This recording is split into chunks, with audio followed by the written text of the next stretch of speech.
Assalamualaikum warahmatullahi wabarakatuh. Kaum muslimin rahimakumullah. Rasulullah bersabda, sesungguhnya Allah tidak melihat kepada rupa dan harta kalian, tetapi Allah melihat kepada hati dan amal kalian. Ini kita akan menelusuri biografi seorang yang tidak dikaruniai keindahan rupa, tapi dikaruniai keindahan budi pekerti. Dialah sahabat Ansor yang Allah jadikan kecintaan atas mereka sebagai sebab tercapainya kecintaan kepada Allah Subhanahu wa ta'ala. Dan bagaimana kelanjutannya? Tonton terus video ini hingga selesai untuk mengetahui kisah selengkapnya. Rasulullah memberikan kesaksian bahwa sahabat yang mulia ini Julaibib mempunyai kedudukan yang mulia di sisi Allah Subhanahu wa ta'ala. Anas mengutarakan, ada seorang yang buruk rupanya, namun termasuk sahabat Nabi yang biasa dipanggil Julaibib. Suatu ketika Rasulullah menawarkan kepadanya untuk menikah. Dia menjawab, jika begitu ya Rasulullah, engkau akan mendapatiku seperti barang yang tak laku. Nabi lantas berkata, tetapi di sisi Allah engkau bukanlah orang yang tidak laku. Semenjak Julaibib masuk Islam, sahabatnya selalu bersama Nabi SAW, menimba ilmu dari beliau, mempelajari tuntunan, akhlak, dan apa saja yang dapat dijadikan bekal kehidupan dunia dan akhiratnya. Dari Abu Barzah al-Aslami, dia menyebutkan bahwasanya Julaibib termasuk golongan kaum Ansor, dan sudah menjadi kebiasaan para sahabat bahwasanya apabila seorang dari mereka mempunyai anak perempuan, dia tidak akan menikahkannya sebelum menawarkannya kepada Nabi, apakah beliau ingin menikahinya ataukah tidak. Pada suatu hari Rasulullah bersabda kepada salah seorang laki-laki Ansor, nikahkanlah aku dengan anak perempuanmu. Lalu laki-laki itu menjawab, baiklah, dengan senang hati. Beliau pun bersabda, aku menginginkannya bukan untukku. Orang itu bertanya, lalu untuk siapa wahai Rasulullah? Beliau memberitahukan, untuk Julaibib. Dia menjawab, wahai Rasulullah, aku akan bermusyawarah dahulu dengan ibunya. Orang Ansar itu menemui istrinya lalu mengatakan kepadanya, Rasulullah melamar putrimu. Istrinya menjawab, baiklah, dengan senang hati. Suaminya berkata, tetapi bukan untuk beliau. Istrinya bertanya, lantas untuk siapa? Suaminya pun memberitahukan, beliau melamarnya untuk Julaibib. Istrinya menanggapi, untuk Julaibib? Sungguh aku tidak akan menikahkan putriku dengan Julaibib. Ketika ayah wanita itu ingin beranjak menabi Nabi Muhammad SAW, putrinya bertanya dari ruangan kamarnya, siapa yang meminangku kepada kalian? Kedua orang tuanya pun menjawab, Rasulullah SAW. Putrinya menyahut, apakah kalian hendak mengabaikan perintah Rasulullah?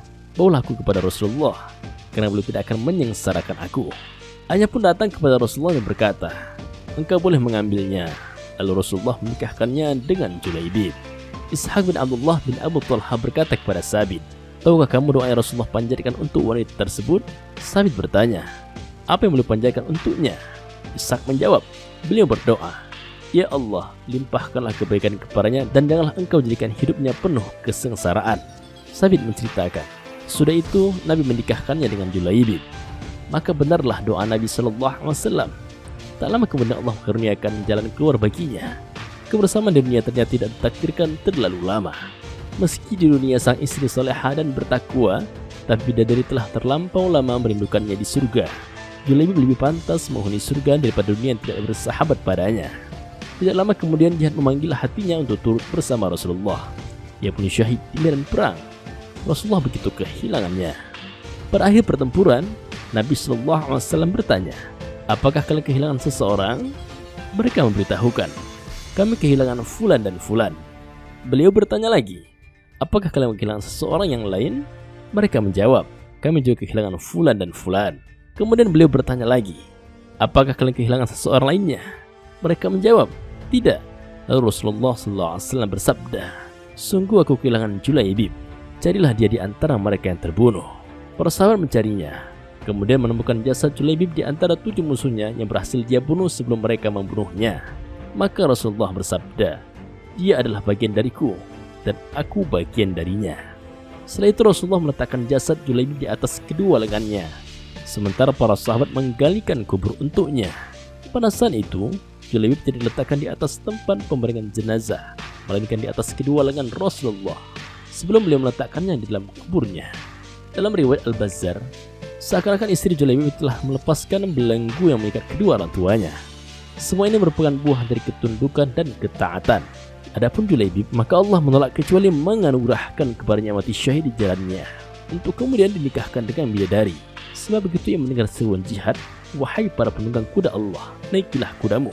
Sementara hari itu adalah hari pertama dia menemui istrinya yang cantik. namun dia meninggalkannya dan tidak jadi menyentuhnya. Dia lebih mengutamakan jihad di jalannya.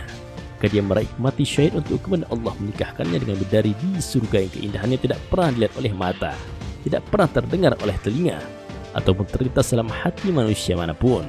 Rupa memang tidak seelok para bangsawan, harta tak sebanyak yang dimiliki para raja, namun bidadari surga berebut menginginkan sosok Julaibib. Tepalah kiranya kita menyimpulkan bahwa ketakwaan merupakan harta paling berharga di sisi Allah Subhanahu wa Ta'ala.